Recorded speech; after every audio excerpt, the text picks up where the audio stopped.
I've been canceled, y'all, okay? I've been canceled. So today we're going to be talking about you sound like a valley girl. I had a dream about making a video about me sounding like a valley girl. And so that was like my sign, because I kind of am like superstitious. Every time I warm something up, I literally like make sure it lands on the number 7. Like 7 is my lucky number. Listen, we're not gonna talk about it. Listen, not too much. I'm called to make this video, so here we are.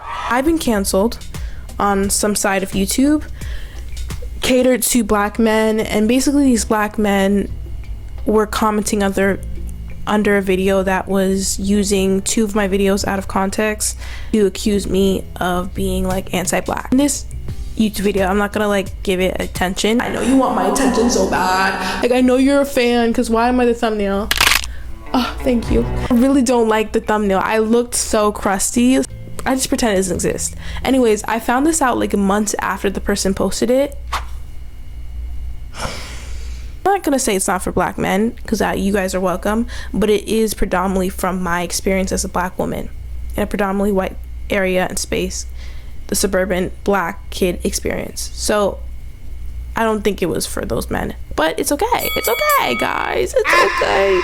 We're good. We're okay. If you know my heart, had stages where I've been ashamed of myself, because growing up in a predominantly like white area, you don't have a lot of representation, so then you can fall into those self-shaming, hiding habits. But I had this one moment. I'm Nigerian, and I don't know if it's Yoruba or Igbo. Yikes. Oga Yellow means like wealth, money, so I call my mom Oga Yellow because she's like the breadwinner. Like, it was like a family joke, right? Oga Yellow. That's what I named her on my contact list, right? So I remember my phone ringing specifically, and I was like away from my phone. This was like a theater rehearsal for my school and like middle school, and someone like, I don't know why, but they took my phone and they were like, someone has a call for Oga Yellow. Completely butchered it because they were white. This is a predominantly white school. Where I was just like quickly like, I have to change that because no one's gonna understand what that means. And like, I was just scared of like being judged for literally an inside joke and like embracing my culture. Like they're not gonna see. So that's why I feel like a lot of the times when I was younger, it was kind of like hiding my culture, because I didn't understand how to fit in. I didn't understand that I didn't need to fit in. I needed to embrace myself. But when you're not the majority and you're not represented because you're in a predominantly white space, you can want to tend to hide yourself because you feel othered or you don't want to feel different. That was me. Not saying it was right, but I was a kid. Like, I didn't know any better at the time. I didn't talk about my feelings with my parents, because if you know Nigerian parents and you know African culture, African parenting can be a bit scary to open up to your parents. And I think over the years it's definitely like mellowed out. I've definitely told my parents what I think now. I'm not a minor anymore, so I think I can definitely talk to them a lot more looser. And I feel like being the youngest daughter, I was definitely raised a lot more lenient. And at that, me being Nigerian, there's certain things I know that I don't know. It's just ingrained in me to act a certain way. You sound like a valley girl. So these comments were talking about how, one, I sounded like I was trying to be like white by sounding like a valley girl. I was trying to manipulate my voice to sound a certain way, like that wasn't my real voice. Like, people were implying that. It's like, no, that's how I usually sound. Like, that's how I talk. Comments were accusing me of that, and then it got in my head so much that I started to like question myself and think, oh, maybe I do sound like that. The thing is though, in that particular video, I actually was trying to sound very articulate and like professional, so that's not even how I talk.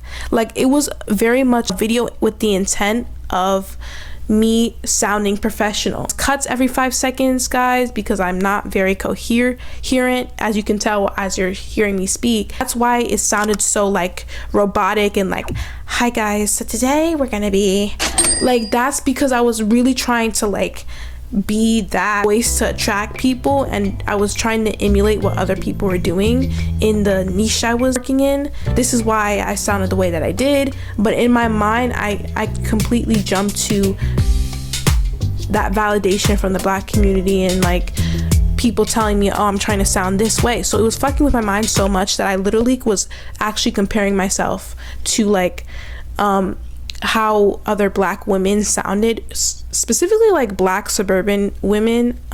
So like Io Debris, I think she's a black suburban girl. Also, I got compared to her, so I was like, okay, let's see how she sounds. And so I was comparing myself to all these black women and how they sounded.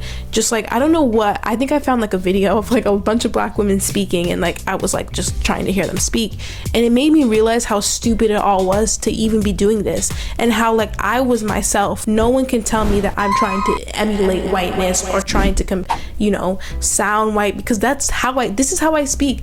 I'm not faking it, god dang it.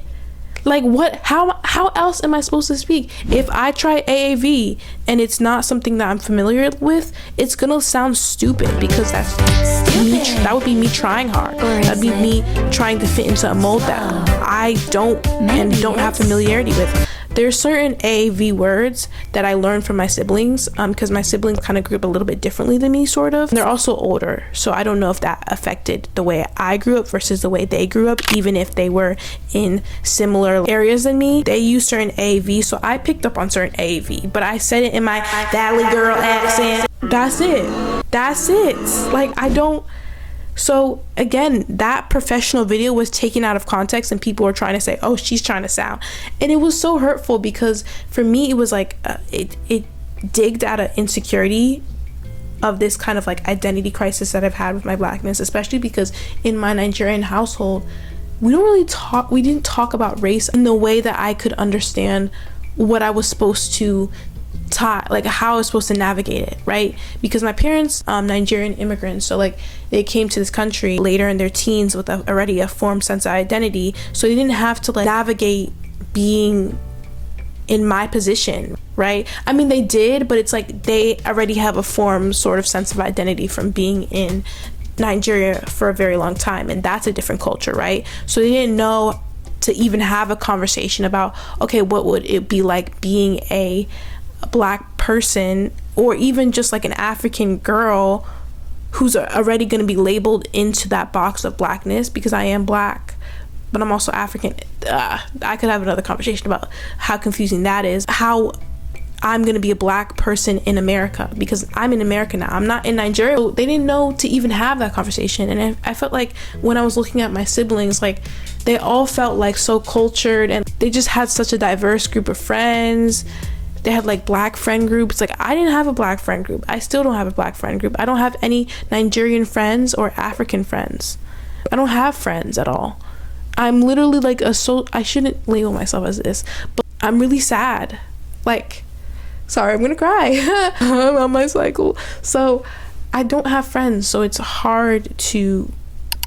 I have one black friend who, like, we don't hang out enough or talk enough to have those deeper conversations, and sometimes I get scared to talk to her about it. I think because we grew up together, and for so long that just wasn't really a dynamic, talking about race in a deeper way versus like surface level, like, oh, that girl has a Trump supporter father level, like I'm having a conversation with you guys.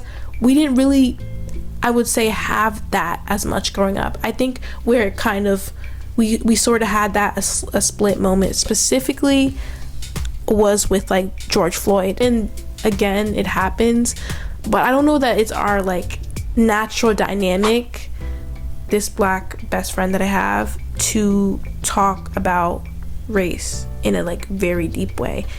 Sorry that I'm labeling her as that, but it's just to emphasize like the point I'm trying to make.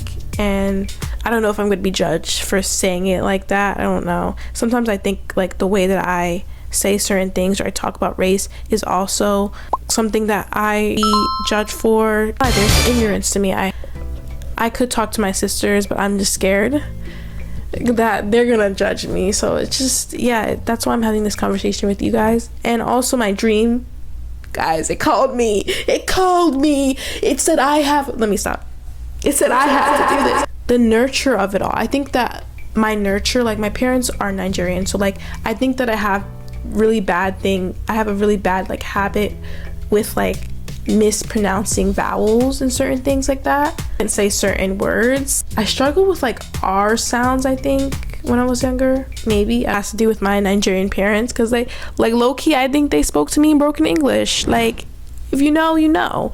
That affected my dialect, my Valley Girl dialect. So I think that's maybe what attributes to it. And then also being a suburban Black kid in predominantly white spaces, I think that that's kind of also what contributed to the way that I speak.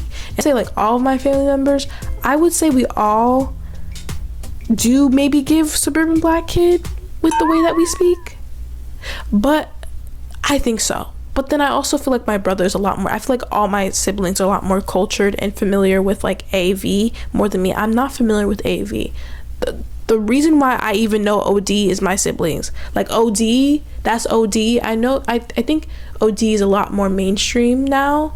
Although I remember saying OD to like someone, I'm like, that's so OD. And then not knowing it, and I'm like, wait, what? But I think it's more mainstream now. I'm falling in love. I hope I don't get canceled because I'm really sensitive. I think that there's such a comparison game that like some of the Black community, I'm not saying everyone, but some of the Black community does, where it's like you're constantly being compared to whiteness. So like you're in a box, right? You're in this box. If you step out of this box in unstereotypically ways to what it's like stereotypical to the idea of Blackness, then you're whitewashed, then you're an Oreo, then you're all these labels. And it's just weird to me that we're always comparing, especially like dialect. Like why is my voice being compared to whiteness?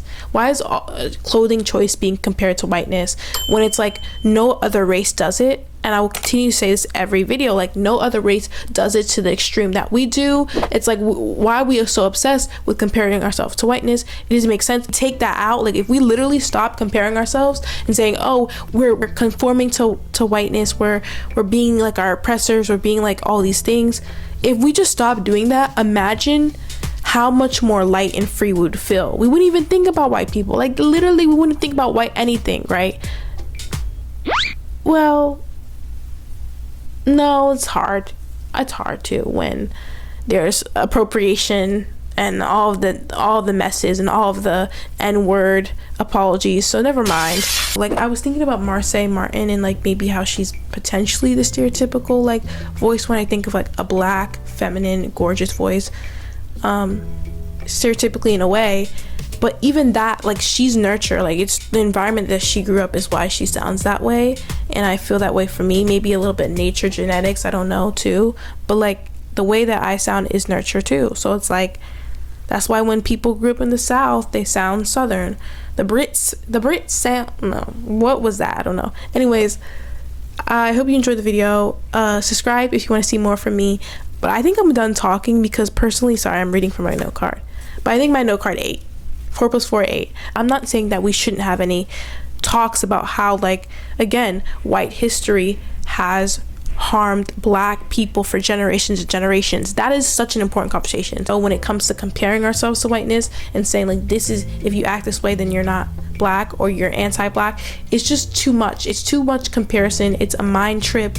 It's just really terrifying to be constantly like scared about being compared to whiteness. And it's like, why do, like, I don't understand what the comparison